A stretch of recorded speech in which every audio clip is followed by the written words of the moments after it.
bruxaria solitária. Vamos conversar um pouquinho sobre isso?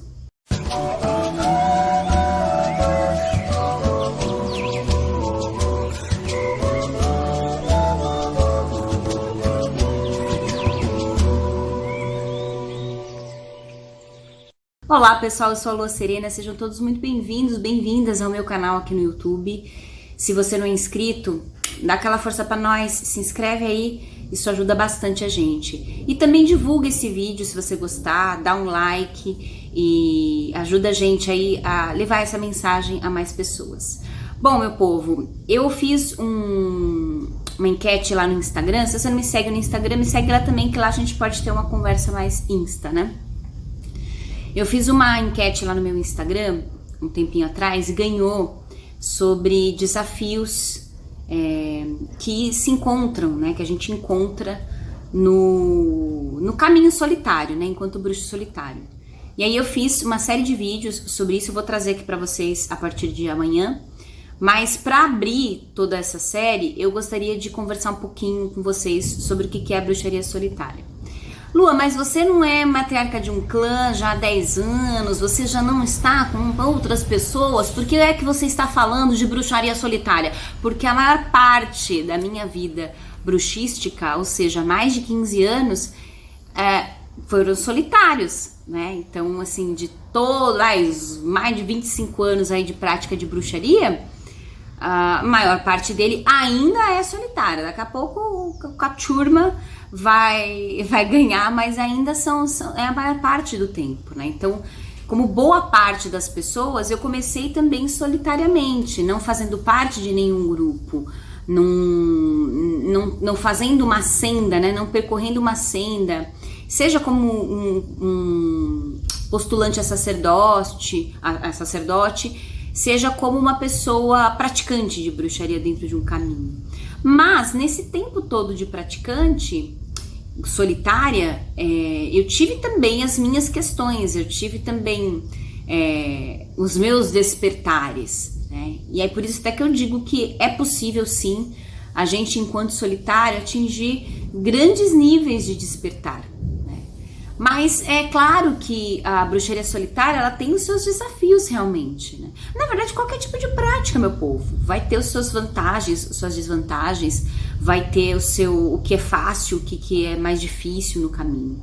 Mas o que eu digo sinceramente para vocês eu acho que todo mundo devia ter uma prática solitária durante o tempo, até porque o caminho mesmo de praticante, ainda que você faça parte de um grupo, ele se faz sozinho. Então você vai praticar bruxaria sozinho. Você não é todo o tempo e tudo que você vai fazer junto ao seu grupo.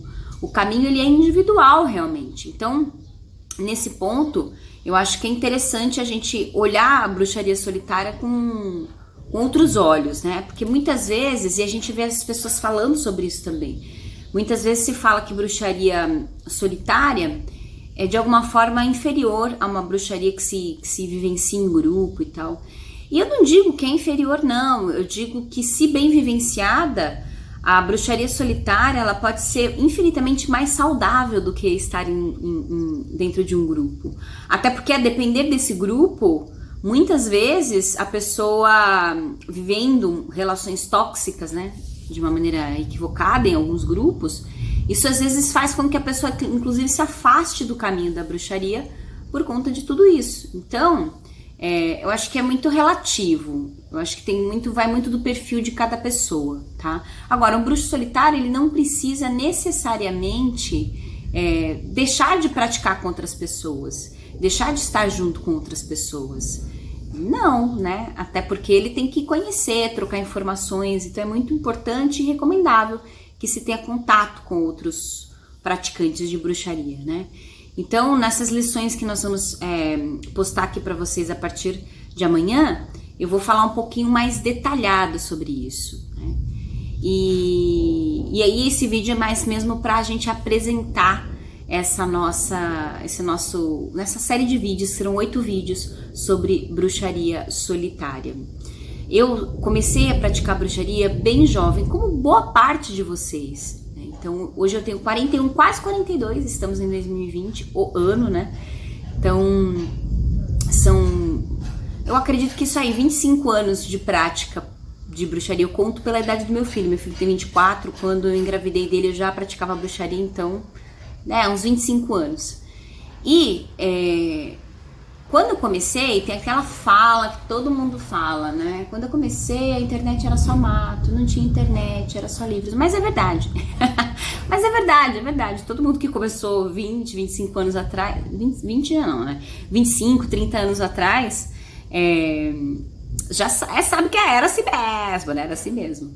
Mas quando eu comecei era bem interessante, porque eu comecei, porque eu sempre gostei, e aquilo acho que a gente já nasce estranho, né?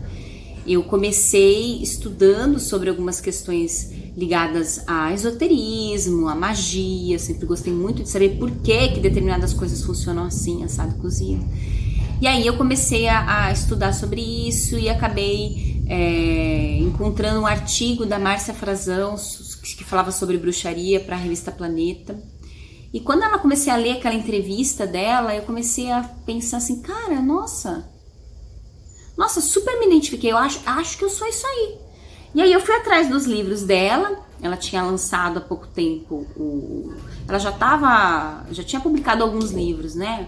Mas essa entrevista era por ocasião da publicação do A Cozinha da Bruxa, que é o primeiro livro dela. Então, pra mim foi muito especial, porque aí quando eu comecei a ler o livro A Cozinha da Bruxa, eu super me identifiquei mais ainda, né, gente? E aí eu fui lendo um livro atrás do outro dela e me identificando muito. Então eu sempre falo que ela é a minha grande desbravadora. E com certeza vocês tiveram os seus desbravadores, né? Quem foram os teus desbravadores da arte? Acho que a gente tem que honrá-los. E aí depois disso, depois de um tempo veio a internet. Aí, meu bem, aí foi o divisor de águas, né? Tudo mudou na minha vida. Aí eu me lembro que tenho uma amiga até hoje, a Ana Marques, que é uma taróloga de mão cheia, inclusive. A Ana, a gente fazia parte de uma lista de discussão de e-mails que chamava Amigo Esotérico. Foi lá que eu a conheci. E a gente ficou amiga e ela falou assim, você quer participar de uma lista que é especificamente de bruxaria? Aí eu falei, eu quero, né? Aí ela me indicou a lista que se chamava Templo da Deusa. E aí dentro dessa lista eu comecei a descobrir outras listas. Eu entrei numa que chamava-se Caminho de Wicca, que pra mim era a minha preferida. Eu entrei na verdade em várias, né? Porque era assim que a gente ia conhecendo as pessoas. Aí eu entrei tinha Templo da Deusa, Fonte de Hecate, tinha Abra Wicca, tinha uma depois, um pouco mais velha, que se chamava Pentáculo. Mas a que eu mais gostava mesmo era uma que se chamava Caminho de Wicca.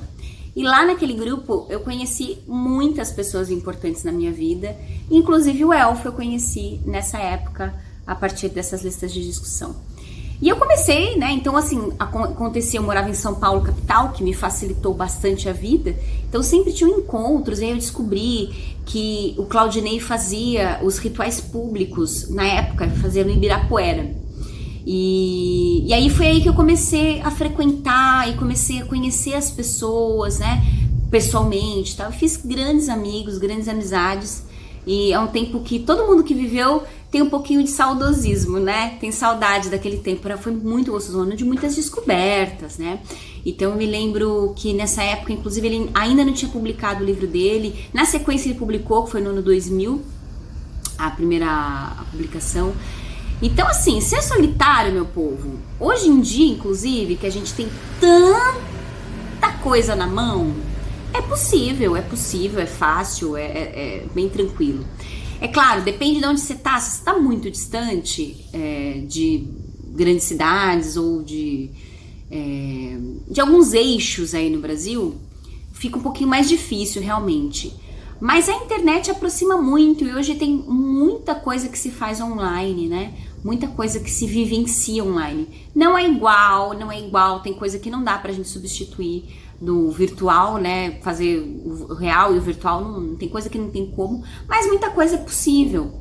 Nós mesmos do Semente Ancestral, a gente tem um grupo de estudos que a gente faz anualmente, online, 4 meses, aulas toda semana, uma vez por semana, né? Toda semana, inteiramente gratuito para quem é solitário, para quem não tem grupo, tá distante, para vocês conhecerem um pouquinho da nossa forma de praticar a bruxaria e de repente levar isso para vocês. A gente tem até um trabalho de círculo externo que a gente faz uma espécie de dedicação assistida com a pessoa, né? Então a gente ajuda a pessoa no desenrolar da bruxaria solitária dela, né? Então é para ela viver a vida dela, para ela beber nessa fonte, usar o que acha que é interessante e se desenvolver no caminho, tá? Então esse foi mais um vídeo mesmo de apresentação dessa série que a gente vai começar amanhã aqui. E eu espero que vocês gostem. Eu queria que vocês me contassem quem são os desbravadores de vocês. Quando que vocês começaram a praticar? Contem um pouquinho da história de vocês. Eu gosto bastante de ouvir como que tudo começou para vocês. Como que é isso? Vocês são solitários? Já são parte de um grupo? Deixa nos comentários que eu vou ter um prazer enorme de ler e comentar, tá bom? Um beijo para vocês e até a próxima.